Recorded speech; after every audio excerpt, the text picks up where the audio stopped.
As president, I will make peace wherever I can, but I will never hesitate to confront threats to America wherever we must. That's why in a breakthrough operation last June, the United States military obliterated Iran's nuclear weapons program with an attack on Iranian soil known as Operation. Iran's Supreme Leader Ayatollah Ali Khamenei says an attack by Washington would lead to a regional war.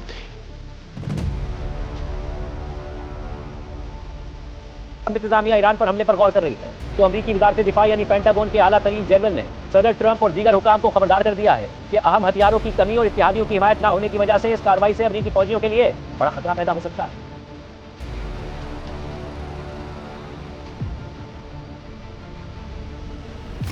The American military build-up in the Gulf continues amid tensions with Iran as more US warships head into the area. President Trump has reiterated that he is considering a limited military strike against Iran. Viewers, US और Iran के दरमियान जो crisis आज हम देख रहे हैं वो कोई अचानक से शुरू होने वाला वाकया नहीं है।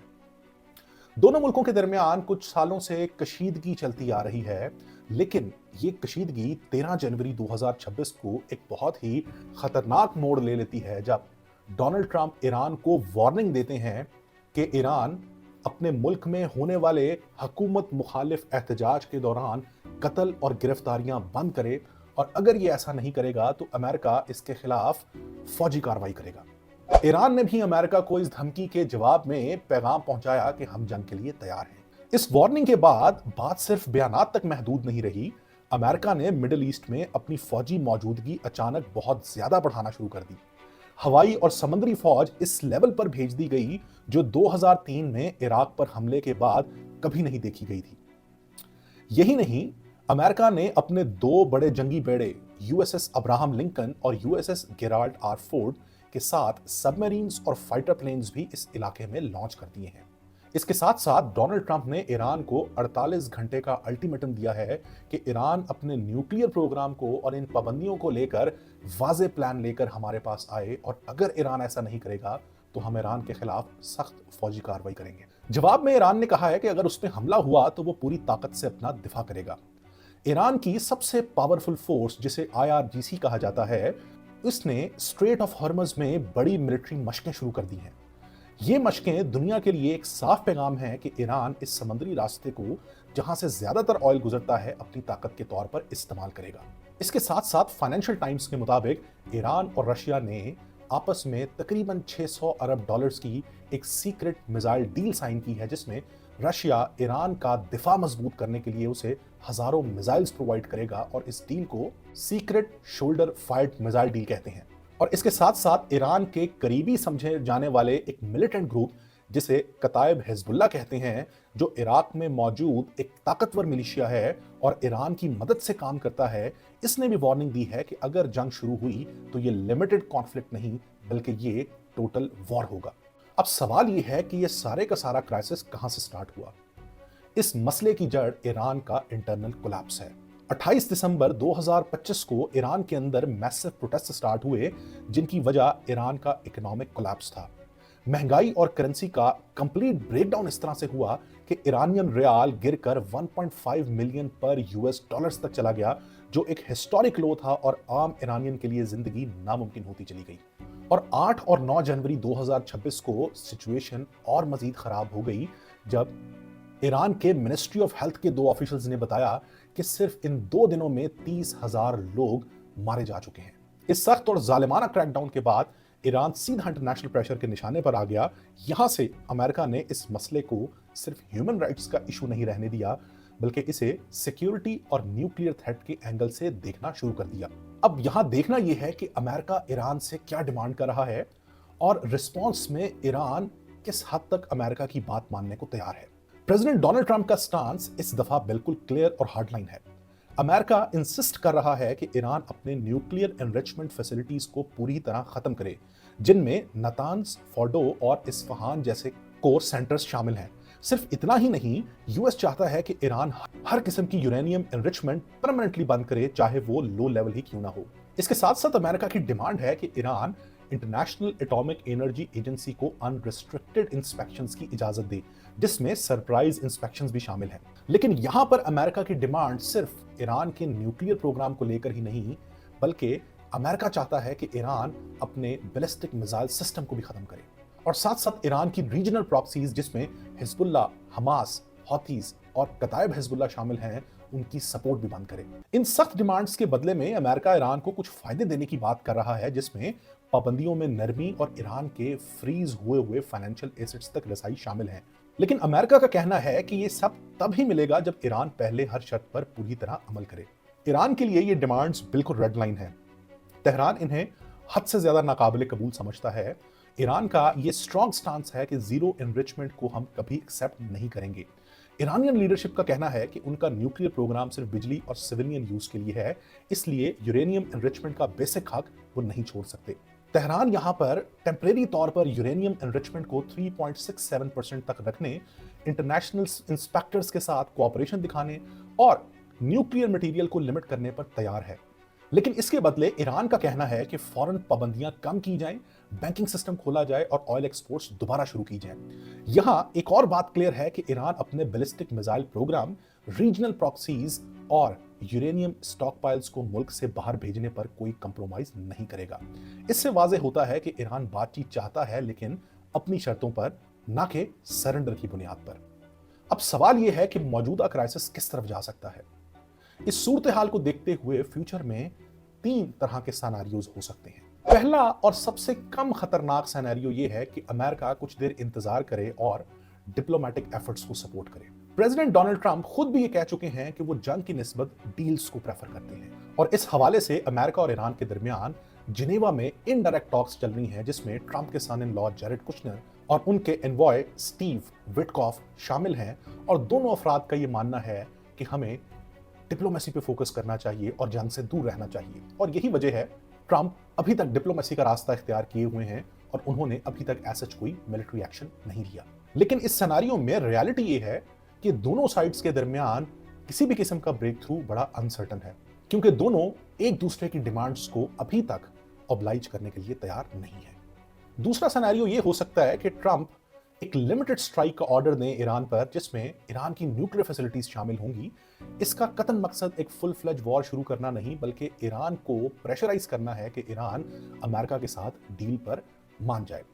लेकिन यह सूरत हाल एक खतरनाक मोड़ ले सकती है अगर ईरान ने अमेरिका के खिलाफ रिटेलिएट किया, और उस रिटेलिएशन में खास तौर पे अगर ईरान ने यूएस बेसिस पे अटैक किया, या ईरान के जो 2 बड़े जंगी बेड़े इस टाइम पर इंडियन ओशन में नेविगेट कर रहे हैं, अगर उनको टारगेट किया जाता है, तो अमेरिका के लिए ये एक बहुत बड़ी बेइज्जती होगी और अमेरिका इसका बदला लेने के लिए ईरान के साथ एक फुल फ्लेज वॉर भी स्टार्ट कर सकता है। तो दूसरा सिनेरियो होगा तो एक लिमिटेड वॉर, लेकिन ये एक फुल फ्लेज जंग की तरफ मोड़ा जा सकता है अगर ईरान ने रिटेलिएट किया और अमेरिका के मिलिट्री एसेट्स को नुकसान पहुंचाया। तीसरा और सबसे extreme option full scale military attack है, जिसका मकसद ईरान के रजीम को कमजोर करना या हता के गिरा देना हो सकता है। ये ऑप्शन अनलाइकली माना जाता है, लेकिन बिल्कुल नामुमकिन भी नहीं। अमेरिका के पास इतनी फौजी ताकत जरूर है कि वो ईरान की लीडरशिप, फौज, मिसाइल्स, एयर डिफेंस और न्यूक्लियर साइट्स को भारी नुकसान पहुंचा सकता है, लेकिन इसके रिस्क बहुत ज्यादा है। इसका मतलब होगा अमेरिकन जानों का नुकसान, एक लंबी और महंगी जंग और पूरे मिडिल ईस्ट में बदअमनी। सबसे बड़ा सवाल ये होगा कि अगर ईरान कमजोर हो गया तो उसके बाद वहां का निजाम कौन संभालेगा। इसलिए खुद यूएस मिलिट्री लीडर्स भी इस ऑप्शन से घबरा रहे हैं और इसे अनप्रेडिक्टेबल और लॉन्ग कॉन्फ्लिक्ट समझते हैं। सबसे खतरनाक बात यह है कि फुल वॉर चाइना और रशिया को भी इन्वॉल्व कर सकती है। चाइना के ईरान के साथ स्ट्रेटेजिक पार्टनरशिप है और रिपोर्ट्स के मुताबिक चाइना के तकरीबन 5000 ट्रूप्स ईरान के चाबहार पोर्ट पर डिप्लॉयड हैं। ऐसी जंग अमेरिका के लिए एक से ज्यादा फ्रंट्स खोल देगी जो वाशिंगटन अफोर्ड नहीं कर सकेगा। अब देखना यह है कि अगर ये क्राइसिस बढ़ता है तो इस मसले के आलमी और इलाकाई असरात क्या हो सकते हैं। मिडिल ईस्ट के अहम ममालिक सऊदी अरेबिया, यूएई और कतर हाई अलर्ट पर हैं। उन्हें डर है कि अगर ईरान के खिलाफ कोई फौजी कार्रवाई होती है तो तेहरान बदले में उनकी मिलिट्री बेसिस, ऑयल और गैस फैसिलिटीज और पोर्ट्स को निशाना बना सकता है जहां अमेरिकन इन्वेस्टमेंट्स मौजूद हैं। ये हमले सीधा मिसाइल्स और ड्रोन से भी हो सकते हैं, लेकिन ज्यादा इम्कान है कि ईरान अपने करीबी मिलिशियास को इस्तेमाल करेगा। इन ग्रुप्स में यमन के हौथीज, इराक की कताइब हिजबुल्ला और दूसरे ईरानियन सपोर्ट मिलिशियास शामिल हैं। इस तरीके से ईरान खुद जंग में मुलविस हुए बगैर प्रेशर बना सकता है, लेकिन इसका नुकसान पूरे गल्फ रीजन को उठाना पड़ेगा। और अगर ऐसे हमले हुए तो सबसे बड़ा नुकसान स्ट्रेट ऑफ हॉर्मज के पर्सपेक्टिव से होगा। स्ट्रेट ऑफ हॉर्मज वो समंदरी रास्ता है जहां से दुनिया का 20% तेल गुजरता है और इस रास्ते में रुकावट से दुनिया में ऑयल और गैस की कीमतें फौरन बढ़ जाएंगी और ग्लोबल इकोनॉमी दबाव में आ जाएगी। इस मसले का दूसरा बड़ा नुकसान मिडिल ईस्ट की एविएशन इंडस्ट्री उठाएगी, क्योंकि एयर स्पेस बंद होने की वजह से हजारों फ्लाइट्स डाइवर्ट करना पड़ेंगी, जिससे यूएई, कतर, सऊदी अरेबिया जैसे ममालिक की एयरलाइन इंडस्ट्री को एक बहुत बड़ा धचका लगेगा। इसीलिए अमेरिका के एलाइज और इलाकाई ताकतें टेंशन्स कम करने पर जोर दे रही हैं, क्योंकि उन्हें डर है कि अगर सिचुएशन कंट्रोल से बाहर हुई तो इसराइल के साथ साथ इराक, सीरिया और लेबनान भी जंग में घुस सकते हैं और पूरा मिडिल ईस्ट लंबी बदअमनी की तरफ चला जाएगा। सबसे खतरनाक सूरत यह होगी कि ईरान के अंदर रजीम कमजोर या टूट जाए। ऐसी हालत में न्यूक्लियर और एडवांस्ड वेपन्स पर कंट्रोल कम हो जाएगा, जो लोकल मिलिशियास के हाथ लगने का रिस्क बढ़ाता है। साथ ही अंदरूनी हलचल बॉर्डर से बाहर फैल सकती है, जिसमें रेफ्यूजीज, दहशतगर्दी और मुस्तकिल इनसिक्योरिटी शामिल है। इसी तरह आलमी सतह पर सबसे बड़ा खतरा एनर्जी सिक्योरिटी है। हर साल स्ट्रेट ऑफ हॉर्मज से $500 अरब का ऑयल और गैस एलएनजी की सूरत में गुजरते हैं। अगर स्ट्रेट ऑफ हॉर्मज में रुकावट पैदा होती है तो ऑयल की प्राइस 50 से 100% तक बढ़ने के इम्कान हैं और क्रूड ऑयल की प्राइस $150 पर बैरल से भी ऊपर जा सकती है। इसका सीधा असर ग्लोबल इन्फ्लेशन पर पड़ेगा। जब एनर्जी महंगी होती है तो ट्रांसपोर्ट, खाने पीने की चीजें, फैक्ट्रीज और इंडस्ट्रीज सब महंगी हो जाती हैं। इसका सबसे ज्यादा नुकसान उन मुल्कों को होता है जो ऑयल इंपोर्ट करते हैं, जहां पहले ही महंगाई और करेंसी का प्रेशर मौजूद होता है। अगर अमेरिका ईरान पर हमला करता है तो ये कॉन्फ्लिक्ट सिर्फ यूएस और ईरान तक महदूद रहना मुश्किल हो जाता है। चाइना और रशिया शायद सीधा जंग में ना भी आए, लेकिन डिप्लोमेटिक सपोर्ट, इंटेलिजेंस या इकोनॉमिक मदद के जरिए ईरान का साथ जरूर देंगे। इससे बड़ी ताकतों के दरमियान टेंशन्स और बढ़ जाएंगी और ग्लोबल बैलेंस और ज्यादा अनस्टेबल हो जाएगा।